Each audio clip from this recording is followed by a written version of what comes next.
बिस्मिल्लाहिर्रहमानिर्रहीम। अस्सलाम वालेकुम। कैसे हैं आप सब दोस्त? उम्मीद करता हूँ खैरियत से होंगे। जैसा कि आप सब दोस्तों के इल्म में है, एचईसी ने लॉ गेट की डेट अनाउंस कर दी है। जो लास्ट डेट अप्लाई करने की है वो 3 अक्टूबर है, और जो एक्सपेक्टेड डेट है वो 23 अक्टूबर टेस्ट की है। ये अभी कंफर्म नहीं है, मे बी ये एक्सटेंड हो जाए, लेकिन जो अभी आ रही है एज़ पर नोटिफिकेशन एचईसी, उनके मुताबिक 3 लास्ट अप्लाई करने की और 23 अक्टूबर है पेपर की। आज का जो हमारा लेक्चर है वो सीपीसी के हवाले से है। इससे पहले भी हमने तमाम सिलेबस लॉ गेट का जितना भी सिलेबस है तमाम सब्जेक्ट्स का वो डिटेल में डिस्कस किया था। आज हम सीपीसी स्टार्ट करने जा रहे हैं। नहायत ही आसान पोर्शन है, इसके 2 पोर्शन हैं, 20 मार्क्स इसके टोटल हैं लॉ गेट में, और मैक्सिमम नंबर हम इसमें हासिल कर सकते हैं। 10 मार्क्स सेक्शन पोर्शन में से और 10 ऑर्डर एंड रूल्स में से हैं। बिल्कुल शॉर्ट सा सिलेबस है। अगर आप थोड़ा सा ध्यान दें और साथ साथ बेर एक्ट को पढ़ते जाएं तो इंशाल्लाह आप इजीली इसमें मैक्सिमम नंबर हासिल कर सकते हैं। ये 2-3 सब्जेक्ट हमने पहले करने हैं, जिनमें सीपीसी है, दूसरा कानून शहादत है और तीसरा लीगल एथिक्स है। क्योंकि इनका सिलेबस भी शॉर्ट है, इतना ज़्यादा नहीं है, और इन्होंने हमें मैक्सिमम नंबर देने हैं। आज का जो हमारा लेक्चर है इसमें हम सेक्शन पोर्शन मुकम्मल करेंगे।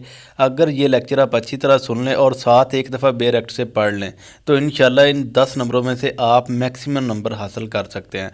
नहायत ही आसान पोर्शन है और बहुत ही इजी सा वे ये वीडियो है, जो आप सुन के आप इजीली ये जो पोर्शन है सेक्शन वाला, ये आप समझ सकते हैं।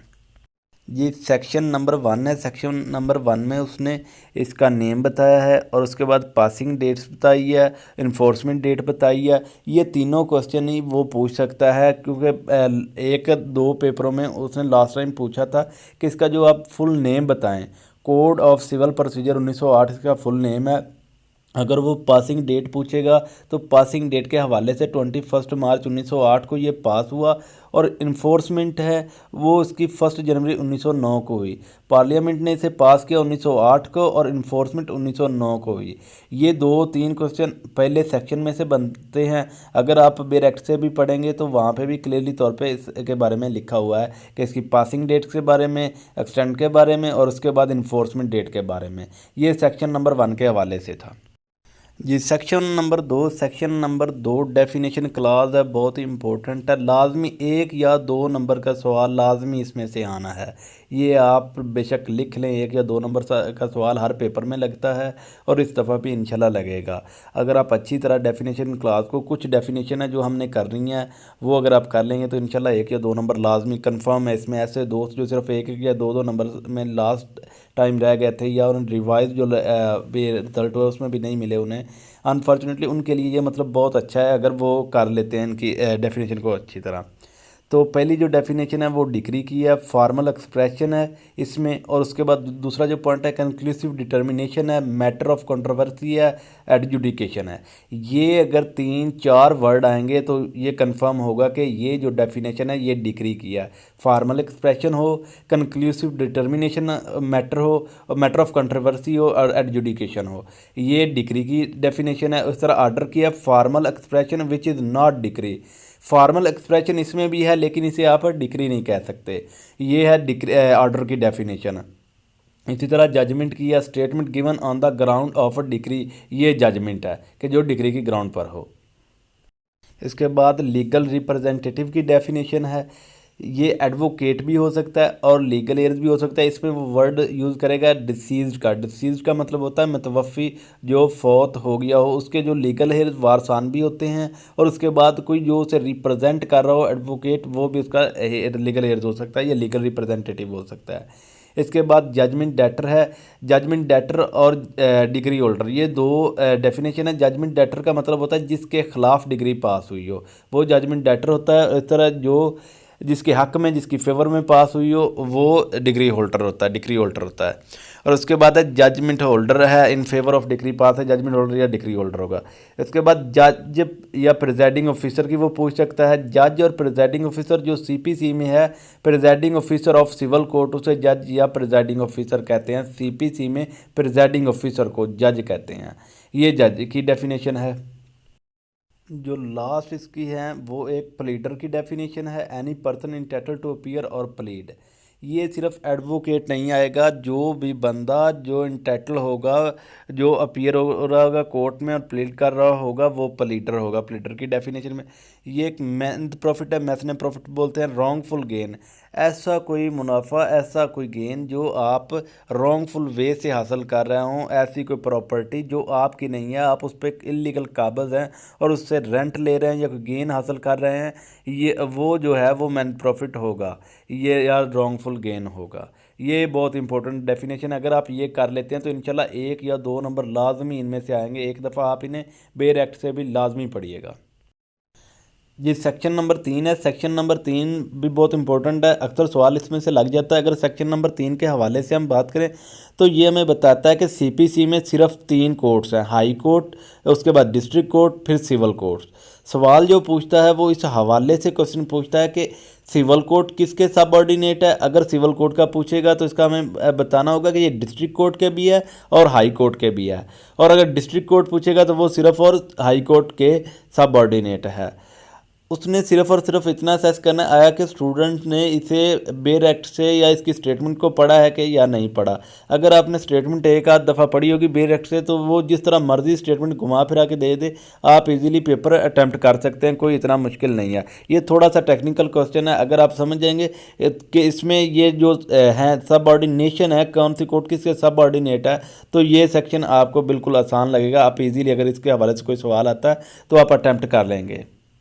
या वो स्टेटमेंट इस तरह पूछ सकता है कि एक सूट जो डिसमिस हो गया, जो खारिज हो गया सिविल कोर्ट से, तो उसकी जो अपील होगी या जो उसका नेक्स्ट फोरम होगा वो कौन सा होगा। तो अगर हम इस हवाले से देखते हैं, थोड़ा सा गौर करेंगे, तो जो सिविल कोर्ट सबऑर्डिनेट है डिस्ट्रिक्ट कोर्ट के, पहले डायरेक्टली हाई कोर्ट में नहीं जाएंगे, तो लिहाजा पहले हम डिस्ट्रिक्ट कोर्ट और उसके बाद हम सिविल हाई कोर्ट में जाएंगे। सिविल कोर्ट की मतलब जो अपील होगी वो डिस्ट्रिक्ट कोर्ट में होगी। ये सेक्शन नंबर 4 है, ये सेविंग क्लाज है। बेसिकली जब हम लॉ के हवाले से बात करते हैं तो लॉ की 3 काइंड है, स्पेशल लॉ, लोकल लॉ और जनरल लॉ। जब भी जनरल लॉ में से स्पेशल लॉ या लोकल लॉ आ जाएगा तो जो स्पेशल लॉ और लोकल लॉ को प्रवेल किया जाएगा, मतलब पहले स्पेशल लॉ और लोकल लॉ के हवाले से केस को डील किया जाएगा, उसके बाद जो प्रेफरेंस दी जाएगी वो जनरल लॉ को। पहले प्रेफरेंस जो दी जाएगी वो स्पेशल लॉ और लोकल लॉ को दी जाएगी। अब स्पेशल लॉ और लोकल लॉ है क्या चीज़? स्पेशल लॉ और लोकल लॉ, स्पेशल लॉ ऐसा लॉ होता है जो स्पेशल एक लॉ, स्पेशल लॉ बनाया जाता है डील करने के लिए ऐसे केसेस को। फॉर एग्जांपल एक जो फैमिली केस है वो फैमिली लॉ डील करता है, और उसके बाद जो एक सिविल सर्वेंट एक्ट है वो जो भी एम्प्लॉय की जो भी ऐसे मुलाजम होंगे, मुलाजम के जो केस होंगे उसकी मुलाजमत के हवाले से वो सिविल सर्वेंट एक्ट के तहत डील होंगे। जो फैमिली केसेज होंगे वो फैमिली लॉ के तहत डील होंगे। लिहाजा वो स्पेशल लॉ है, वो भी सिविल, लेकिन वो जनरल लॉ में नहीं, वो स्पेशल लॉ उनके लिए बन चुका है, तो वो स्पेशल लॉ में फॉल करेंगे, उन्हें स्पेशल लॉ डील करेगा। लिहाजा सेविंग क्लॉज है जो स्पेशल लॉ इसको प्रवेल करेगा, स्पेशल लॉ। उसके बाद है local law. Local law special होता है कुछ मखसूस एरियाज़ के लिए। फॉर एग्जांपल जो है Punjab rent and premises act है वो सिर्फ पंजाब के लिए, या पंजाब प्रेम्पशन एक्ट है वो सिर्फ पंजाब में है, ये है लोकल लॉ। और इसी तरह जो होता है general law, general law overall होता है, सीपीसी है, सीपीसी ओवरऑल पूरे पाकिस्तान में एप्लीकेबल है। ये है स्पेशल लॉ, लोकल लॉ और जनरल लॉ। ये सेविंग क्लाज है जहाँ पे जनरल लॉ होगा, और जनरल लॉ की निस्बत अगर सिविल लॉ के तहत कोई भी केस दायर होगा तो जो प्रेफरेंस दी जाएगी, जो प्रायोरिटी दी जाएगी वो दी जाएगी लोकल लॉ को या स्पेशल लॉ को, जनरल लॉ की निस्बत। जो सिविल अदालतें होंगी, सेक्शन नंबर 5 डील करता है कि सिविल कोर्ट्स और revenue courts, CPC revenue courts में एप्लीकेबल है या नहीं है, ये इस हवाले से है। सेक्शन नंबर 5 हमने पहले भी बात की है, जहाँ पे स्पेशल लॉ और लोकल लॉ आ जाएगा वहाँ पे जनरल लॉ की निस्बत स्पेशल लॉ और लोकल लॉ को प्रेफरेंस दी जाएगी। लिहाजा सीपीसी का ऐसा पोर्शन जिसके तहत तो वो अपनी कुछ प्रोसीडिंग चलाना चाहते हैं वहाँ पे एप्लीकेशन दी जाएगी। अब जो प्रोविजनल गवर्नमेंट के बिहाफ पे, सूबाई गवर्नमेंट के बिहाफ पे, वो सीपीसी का कुछ हिस्सा रेवेन्यू कोर्ट्स में लगा सकते हैं, लेकिन रेवेन्यू कोर्ट्स सीपीसी ना रेवेन्यू कोर्ट्स में एप्लीकेबल है ना ही फैमिली कोर्ट में एप्लीकेबल है, क्योंकि उनका एक स्पेशल लॉ है, वो स्पेशल लॉ के तहत रन होंगे। ये सेक्शन नंबर 6 है, पिक्यूनरी ज्यूरिसडिक्शन। बेसिकली ये वैल्यू ऑफ सूट है।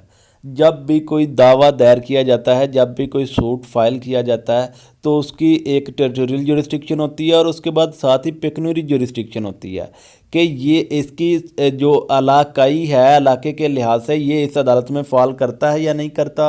और दूसरा ये जो इसकी वैल्यू है, वैल्यू के हिसाब से इस कोर्ट की ये जुरिस्डिक्शन है या नहीं है। जो सेक्शन नंबर 6 है वो इससे डील करता है इसकी पेक्यूनियरी जुरिस्डिक्शन के हवाले से।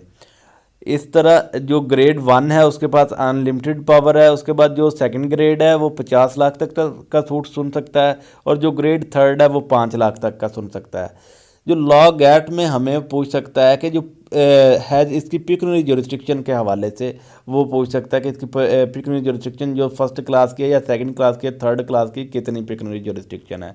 ये लॉ गैट में एक जो क्वेश्चन पूछ सकता है एक्सपेक्टेड है, वो इस तरह पूछ सकता है। ये सेक्शन नंबर 9 है, courts to try all civil suit unless barred. यहाँ बार्ड का मतलब है स्टॉप, मतलब मना कर देना, रोक देना। अब सिविल कोर्ट तमाम सिविल सूट तो सुन सकता है, लेकिन एक जगह पे वो कह रहा है तमाम सिविल सूट सुन सकता है और दूसरी जगह पे वो कहता है अनलेस बार्ड, कि जहाँ पे उसे मना कर दिया जाए वहाँ पे नहीं सुन सकता। अब मना कैसे कर दिया, हमने सेक्शन नंबर 4 में पढ़ा है कि जहाँ पे स्पेशल लॉ होगा, लोकल लॉ होगा, वहाँ पे जनरल लॉ को प्रेफरेंस नहीं दी जाएगी, वहाँ पे स्पेशल लॉ और लोकल लॉ को प्रेफरेंस दी जाएगी। अब इसमें जो दो वर्ड आपने याद रखने हैं वो है एक्सप्रेसली बार्ड और इम्प्लॉयडली बार्ड, कि जहाँ पे रोक दिया गया सूट को एक्सप्रेसली तौर पर और एम्प्लॉयडली तौर पर। अब किस तरह रोक दिया गया, अगर कोई पहले उसका स्पेशल लॉ या लोकल लॉ मौजूद है तो वो उसके तहत दायर होगा, वो सीपीसी में दायर नहीं होगा। वैसे तो सीपीसी के लिहाज से तमाम सिविल सूट दायर होंगे, लेकिन यहाँ पे उसने जो रोक दिया कि ये सूट्स हैं, ये स्पेशल लॉ और लोकल लॉ डील करेगा, लिहाजा उनका वो लॉ मौजूद है, वो उनके मुताबिक चलेंगे, ये इसके तहत दायर नहीं होंगे। सेक्शन नंबर 9 इससे डील करता है, जहाँ पे एक्सप्रेसली और एम्प्लॉयडली बार्ड हो वहाँ पे सूट दायर नहीं होगा। जी सेक्शन नंबर 10 है, रेस्ट सब जुडाइज स्टे ऑफ सूट। बहुत ही इंपॉर्टेंट सेक्शन है, इसमें से भी अक्सर सवाल लग जाता है। स्टे ऑफ सूट या रेस्ट सब जुडाइज बेसिकली क्या चीज़ है। स्टे ऑफ सूट है ऐसा कोई भी मैटर जो ऑलरेडी पेंडिंग हो, सेम पार्टीज़ के दरमियान और सेम सब्जेक्ट मैटर हो, सेम जुरिस्डिक्शन ऑफ कोर्ट हो या सेम जुरिस्डिक्शन ऑफ कोर्ट हो, कि जो अदालत में जिस अदालत में ऑलरेडी ये सूट पेंडिंग है उसकी जो जुरिस्डिक्शन है वो भी सेम है, जिस दूसरी अदालत में दायर किया जा रहा है उसकी भी सेम है। अब जो सब्सिक्वेंट सूट आएगा, इसमें एक ही वर्ड याद रखने वाला, सब्सिक्वेंट सूट मतलब बाद में आने वाला दावा। जो बाद में दावा आएगा उसे स्टॉप कर दिया जाएगा, उसे रोक दिया जाएगा, उस पर स्टे लगा दिया जाएगा कि ऑलरेडी ये सूट पेंडिंग है फलां कोर्ट में, उसकी जुरिस्डिक्शन भी सेम है, same he cause of action है, सेम ही सब्जेक्ट मैटर है और सेम ही पार्टीज़ है, लिहाजा वो पहले डिसाइड करवा के फिर आए, क्योंकि सेम जो इसका कॉज ऑफ एक्शन और सारी चीज़ें सेम है। ये सेक्शन नंबर 10 है और बहुत ही इंपॉर्टेंट है, इसमें तकरीबन हर दफ़ा सवाल लग जाता है। जी सेक्शन नंबर 11 है, rest judicata already decided suit. Section number 10 में हमने पढ़ा कि ऐसा सूट जो ऑलरेडी पेंडिंग हो, सब्सिक्वेंट सूट पे स्टे लग जाएगा। और जो सेक्शन नंबर 11 है इसमें ऑलरेडी डिसाइडेड सूट है, कि सूट भी सेम था, सेम पार्टीज थी, सेम सब्जेक्ट मैटर था और उसके बाद सेम जुरिस्डिक्शन थी। इसमें सॉरी वो पेंडिंग मिस्टेक नहीं लिखा गया, पेंडिंग सूट नहीं है, डिसाइडेड सूट है, कि सूट ऑलरेडी डिसाइड हो गया और दोबारा आप सेम कोर्ट में, सेम जुरिस्डिक्शन वाली कोर्ट में लेके आ गए कि ये हमारा सूट है जी। जब उनको पता चलेगा फौरी तौर पे वो इसे स्टॉप कर देंगे, ये ऑलरेडी डिसाइडेड सूट है, रेस्ट जुडिकाटा अप्लाई हो जाएगा उस पर कि ऑलरेडी सूट डिसाइड हुआ है, लिहाजा ये अब दोबारा नहीं सुना जा सकता। ये सेक्शन नंबर 11 है। सेक्शन नंबर 10 और सेक्शन नंबर 11 जो हमने सेक्शन नंबर 9 पढ़ा, उसमें जो बार्ड थी, इम्प्लाइडली बार्ड और एक्सप्रेसली बार्ड, वो बेसिकली ये दोनों ही थी कि यहाँ पे रोक दिया जाता है कि ऐसा सूट आप नहीं कर सकते जो ऑलरेडी डिसाइडेड हो या पेंडिंग हो। वो सेक्शन नंबर 11 में ये दोनों फॉल करते हैं। अगर वो बार्ड के हवाले से पूछेगा कि जो ये सेक्शन नंबर 10 और 11 ये सूट पे बार्ड हैं या नहीं, तो ये बिल्कुल बार्ड हैं। जी सेक्शन नंबर 12 है, 12 में से हमने 12(2) करनी है। ये एप्लीकेशन अगेंस्ट डिक्री होती है, एक ऐसी डिक्री जो फ्रॉडलेंटली और हासिल की गई हो, उसके ख़िलाफ़ जो आप एप्लीकेशन देते हैं उसकी मनसूखी के लिए, ये वो एप्लीकेशन होती है। इसमें से हर दफ़ा सवाल लगता है। अगर हम इस हवाले से पढ़ते हैं, where a person challenge the validity of judgment, decree और order on the plea of fraud, misrepresentation और वांट ऑफ जुरिस्डिक्शन। अगर ये तीनों वर्ड आ जाएं, मिसरिप्रेजेंटेशन, फ्रॉड और वांट ऑफ जुरिस्डिक्शन के हवाले से, तो ये आपने कंफर्म समझ लेना है कि ये 12(2) है, मिसरिप्रेजेंटेशन पे दी गई एक एप्लीकेशन है, ये 12(2) की एप्लीकेशन होती है।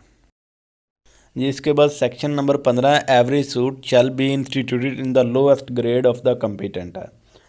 अगर हम इसकी वजाहत में जाएं, section number 15 lays down the rule stating that the petitioner has to file a case in the lowest court of competent jurisdiction. This is the rule of procedure mention that code. However, if the suitor fail to follow this rule of procedure and file the case in higher courts, the courts has the discretion to either entertain the suit or return it to the lowest court that competent to try. The court has the discretion to return in it under Order 7 Rule 10 है। हमने जो section number 3 पढ़ा उसमें उसने कहा था कि जो सीपीसी में है वो कोर्ट 3 कोर्ट्स हैं, हाई कोर्ट और उसके बाद डिस्ट्रिक्ट कोर्ट और सिविल कोर्ट्स। यहाँ पे वही बात कर रहा है कि जो आपने सूट फाइल करना, जो उसका सबसे पहला फोरम है वो लोएस्ट ग्रेड है, जो उसका पहला फोरम आप इस्तेमाल करेंगे वो लोएस्ट ग्रेड इसका सिविल कोर्ट्स बनता है। तो पहले आपने सबसे पहले जो सिविल कोर्ट्स है वहाँ पे आपने फाइल करना है। और उसके बाद अगर कहता है कोई पटिशनर है, कोई जो है मुद्दई ऐसा सूट वो डायरेक्ट हाई कोर्ट में या डिस्ट्रिक्ट कोर्ट में फाइल कर देता है, तो वो कोर्ट की डिस्क्रिप्शन पावर है अगर वो उसे इंटरटेन कर ले। अगर इंटरटेन नहीं करता तो वो रिटर्न कर देगा ऑर्डर 7 और रूल 10 में। ये सेक्शन नंबर 15 है। ये सेक्शन नंबर 16 है territorial jurisdiction, place of sewing. इसमें जो आपने 1-2 चीज़ें याद रखनी है इस सेक्शन में कि टेरिटोरियल जुरिस्डिक्शन का वो पूछ सकता है या प्लेस ऑफ सुइंग कि आप सूट कहाँ पे फाइल कर सकते हैं। For the recovery of immovable property है और उसके बाद पार्टीशन ऑफ इमूवेबल प्रॉपर्टी है, फॉर क्लियर सेल और redemption in the case of mortgage है, for the determination of any other right है। अगर इस हवाले से हम बात करें तो जो प्रॉपर्टी जहाँ पे सिचुएट होगी, जहाँ पे सिचुएटेड होगी, जहाँ पर उसकी जो अदालत या उसे कोर्ट्स जिसके जुरिस्डिक्शन में आएगी वहाँ पे ही सूट फाइल होगा। सेक्शन 16 इस हवाले से इससे डील करता है। जी, सेक्शन नंबर 17 है। सेक्शन नंबर 17 डील करता है immovable property situated different place. अब प्रॉपर्टी है एक से ज़्यादा, जो इमूवेबल प्रॉपर्टी है और एक से ज़्यादा है, डिफरेंट कोर्ट्स में फाइल करती है। तो आप जो सूट फाइल करेंगे आप किसी भी कोर्ट्स में फाइल कर सकते हैं। Where a suit to obtain relief respecting और compensation for a wrong to immovable property situate within the jurisdiction of different court. The suit may be instituted in any court within the local limits of jurisdiction any portion of the court. कि जो भी वहाँ पे जिस property का कोई portion भी किसी कोर्ट में फाइल करता होगा उसमें आप उसमें जाके फाइल कर सकते हैं। सेक्शन 17 है immovable property situated different place के हवाले से। सेक्शन नंबर 18 है। सेक्शन नंबर 18 के हवाले से अगर हम बात करें तो इसमें एक वर्ड आपने जो याद रखना है वो है अनसर्टन प्लेस। कि जो प्रॉपर्टी है जहाँ पे सिचुएट है आपको कंफर्म नहीं है कि वो कौन सी कोर्ट की जुरिस्डिक्शन में आती है। जब आपने केस फाइल करना है उस फाइल करने से पहले आपको मालूम होना चाहिए कि ये किसकी लोकल लिमिट्स में आती है। where it's alleged to be uncertain within the local limits of the jurisdiction of which of 2 or more courts any immovable property is situate. Any one of those courts may, if satisfied that there is a ground for alleged uncertainty, record a statement to that effect. कि जो court इसकी statement record करेगी जिसे लगेगा कि ये उसकी local limits में फॉल करती है, तो इसका जो भी इसके रिलेटेड सूट फाइल होगा, पार्टीशन का होगा या कोई और होगा, रेंट के रिलेटेड होगा, तो वो उसमें फॉल करेगा जो कोर्ट इसकी स्टेटमेंट रिकॉर्ड करेगी। अनसर्टन का इसमें आपने वर्ड याद रखना है। सेक्शन 15, 16, 17 और 18 में से 1 या 2 नंबर का लाजमी सवाल आता है, ये तीनों चारों सेक्शनों में से। ये सेक्शन नंबर 19 है, wrong to person to movable defamation. पहले जो सेक्शन हमने पढ़े वो इमूवेबल के हवाले से थे, ये मूवेबल के हवाले से है। ये काज ऑफ एक्शन जहाँ पे पैदा हुआ हो वहाँ भी आप सूट फाइल कर सकते हैं, और उसके बाद डिफेंडेंट जहाँ पे रहता हो, क्योंकि जब एग्जीक्यूशन लगती है डिग्री पास होने के बाद तो फिर भी जहाँ डिफेंडेंट रिजाइड हो वहाँ पे वो ट्रांसफ़र हो जाती है, लिहाजा पहले भी आप वहाँ पे सूट फाइल कर सकते हैं जहाँ पे डिफेंडेंट रह रहा हो। सेक्शन नंबर 19 इस हवाले से है मूवेबल, पहले वाले हमने इमूवेबल के हवाले से पढ़े थे। सेक्शन नंबर 20 है 20 है, all other matter where defendant reside है, वन और more place suit instituted any place of residing है, कि जो भी सूट इसके अलावा होगा मूवेबल प्रॉपर्टी के हवाले से, अदर सूट होगा डेफामेशन के हवाले से अगर होगा, तो जहाँ पे डिफेंडर रिजाइड होगा वहाँ भी आप कर सकते हैं, जहाँ वो परमानेंट रिजाइड होगा या वो काम करने की गर्ज से होगा वहाँ भी आप ये सूट फाइल कर सकते हैं। सेक्शन 20 इस हवाले से है। ये सेक्शन 47 है, इसमें से हर दफ़ा एक सवाल लाजमी आता है, होपफुली इस दफ़ा भी आएगा। अगर सेक्शन 47 के हवाले से हम बात करते हैं, question to be determine by the court of executing degree.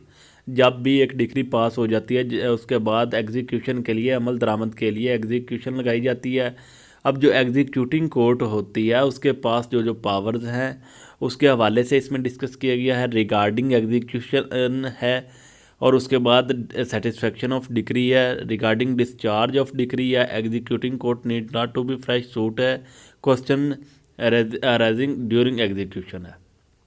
अब ऐसे जो भी सवालात होंगे और नया सूट फाइल करने की ज़रूरत नहीं है, ये सारी चीज़ें इसमें डिस्कस की गई हैं 47 में, कि एग्जीक्यूटिंग कोर्ट नया सूट नहीं मांगे बल्कि उसके पास पावर है वो डिसाइड कर सकती है, सेटिस्फेक्शन ऑफ डिग्री कर सकती है, डिस्चार्ज ऑफ डिग्री कर सकती है, रिगार्डिंग एग्जीक्यूशन जितने भी क्वेश्चन होंगे वो एग्जीक्यूटिंग कोर्ट के पास इख्तियार है कि वही हल करेगी। ये सेक्शन 75 है लोकल कमीशन के हवाले से, इसमें से भी तकरीबन हर दफ़ा एक सवाल आता है। जो हमने सेक्शन 47 से पहले पढ़े हैं तकरीबन 4 से 5 नंबर का उनमें से पेपर आएगा, और जो 47 से बाद के सेक्शन है सारे 151 तक 4 से 5 नंबर का इनमें से आएगा। इस तरह ये 10 नंबर का जो सेक्शन पोर्शन में से है वो पेपर होगा। तो 75 है, इसमें आपने सिर्फ 4 चीज़ें याद रखनी है, 4 वर्ड्स हैं। जो लोकल इन्वेस्टिगेशन है, इंस्पेक्शन ऑफ अकाउंट है, सेटलमेंट ऑफ पार्टीशन है, और एग्जामिन ऑफ पर्सन है, कि जो लोकल कमीशन होगा उसमें ये 4 चीज़ें लोकल कमीशन के लिए लोकल कमीशन अपॉइंट किया जा सकता है। 4 चीज़, लोकल इन्वेस्टिगेशन, सिर्फ लोकल इन्वेस्टिगेशन आपने याद रखना है, ये ना कोई क्रिमिनल इन्वेस्टिगेशन है दूसरी इन्वेस्टिगेशन, लोकल इन्वेस्टिगेशन है। उसके बाद है इंस्पेक्शन ऑफ अकाउंट है, सेटलमेंट ऑफ पार्टीशन है, एग्जामिन ऑफ एनी पर्सन है। ये 4 चीज़ों के लिए लोकल कमीशन अपॉइंट किया जाता है। 75 ये है। इसके बाद सेक्शन 96 है appeal against decree. Every decree is appealable, कि हर डिक्री अपीलेबल है, लेकिन कंसेंट डिक्री या उसे कंप्रोमाइज डिक्री बोलते हैं वो अपीलेबल नहीं है, उसके ख़िलाफ़ अपील नहीं लग सकती।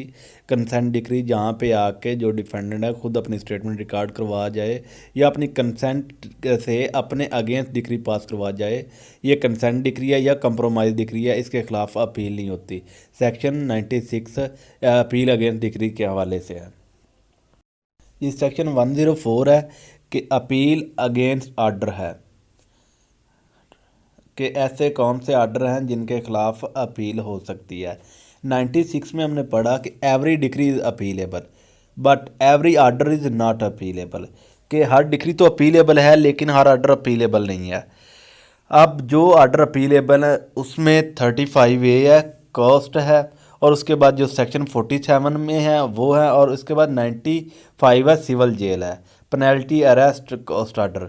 ये वाले आर्डर हैं जिनके ख़िलाफ़ अपील हो सकती है, बाकी सारे आर्डर अपीलेबल नहीं हैं। ये सेक्शन 115 है रिवीजन के हवाले से है, कि रिवीजन ओनली वंस एक दफ़ा होगी। उसके बाद विद इन 90 डेज़, जब भी किसी पार्टी के एप्लीकेशन पे होगी तो 90 दिन के अंदर अंदर होगी। कोर्ट टेक एनी टाइम, अदालत कभी भी रिवीजन कर सकती है, अपने फैसले पर कभी भी रिवीजन कर सकती है।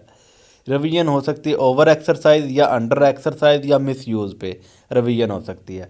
ये 115 है, ये भी बहुत इंपॉर्टेंट सेक्शन है, हर दफ़ा इसमें तकरीबन सवाल आता है।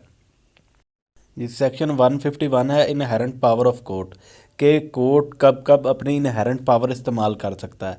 मीट एंड विद जस्टिस, जहाँ पे इंसाफ ख़त्म होने का खतरा, और stop miss use of procedure, जहाँ पे अदालत अपनी पावर का मिस यूज़ कर रही हो, गलत इस्तेमाल कर रही हो, 151 वहाँ पे इस्तेमाल होता है। तो ये सारे इम्पोर्टेंट सेक्शन थे जो हमने पढ़े हैं, और यही जो वर्ड हमने इस्तेमाल किए हैं, ये वर्ड अगर आप इनको बेयर एक्ट से एक दफ़ा अच्छी तरह रीड कर लें इन सेक्शन को। और ये शॉर्ट सा लेक्चर था, हमने लेंथी नहीं किया कि शॉर्ट लेक्चर में, क्योंकि चीज़ें वही हैं, आपने पढ़नी है एक दफ़ा बेयर एक्ट से। यहाँ पे लेक्चर बनाने का मकसद सिर्फ ये है कि आपको थोड़ी सी समझ आ जाए, और जब आप बेयर एक्ट से पढ़ें तो आपको ज़्यादा समझ लग जाएगी जब एक दफ़ा आपने यहाँ पर डिस्कस किया होगा। तो आप अब साथ साथ बेयर एक्ट से भी अपनी तैयारी रखें और अपने नोट्स प्रिपेयर करें। एक रात पहले जो चांद रात होती है उस टाइम आप इजीली पेपर को तैयार कर सकें। अगर वीडियो यूज़फुल लगे, कुछ हेल्पफुल मटेरियल हो, तो काइंडली चैनल को सब्सक्राइब भी कर दीजिएगा। और इसके बाद इंशाल्लाह हम अब रेगुलर बेस पे लॉ गैट के जो जितना भी सिलेबस है हम कवर करेंगे। डेली बेस पे हम लेक्चर अपलोड किया करेंगे ताकि आप थोड़ा बहुत यहाँ से कर सकें, और उसके बाद बेयर एक्ट से, क्योंकि इसके जो कोई प्रॉपर नोट्स तो है नहीं, बेयर एक्ट से ही आपने तैयारी करनी है। अगर बेयर एक्ट से आप तैयारी करेंगे तो इंशाल्लाह आप कामयाब हो जाएंगे। बाकी अगर कोई प्रॉपरली नोट्स कहता है तो नोट्स इसके बिल्कुल नहीं हैं। अपनी तैयारी पे फोकस करें और बेयर एक्ट्स और नोट्स वगैरह अपने साथ साथ बनाएं। Thank you.